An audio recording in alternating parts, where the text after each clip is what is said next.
This is the Fox 11 Weekend News. A dramatic escalation of tensions between Russia and the West. Putin's military driving deeper into Ukraine, closing around the capital. And tonight, concerns the fighting could escalate to a nuclear confrontation. Good evening to you. I'm Susan Hirasuna. Welcome to the Fox 11 Weekend News. Let's get you up to date on the war in Ukraine. Russian President Vladimir Putin has put his nuclear forces on high alert. He says the order is a response to the international sanctions against Russia and what he calls aggressive statements by NATO. The step raises fears the invasion could boil over into a nuclear war. The European Union has joined Canada, Britain, the Nordic and Baltic states in banning Russian airliners from using their airspace. This puts more pressure on the U.S. to do the same. The U.S. Embassy in Moscow has urged Americans in Russia to think about leaving the country via the commercial flights that are still available.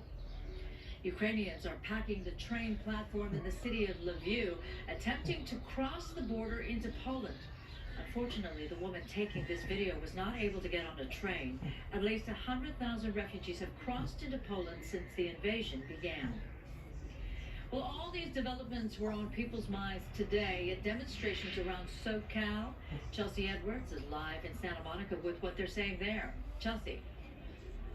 Yeah, hundreds, if not more than 1,000 people gathered here. Started kind of in the area, the 3rd Street Promenade and Wilshire Boulevard, which is right where we are. And then this group moved. It was very large at one point.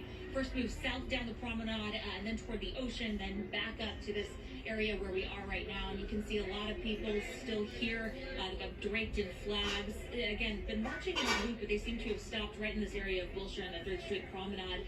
Now, many of the people here either from the Ukraine or have friends and family there. Others say they don't have any ties at all, but they feel like it's important for them to show their support.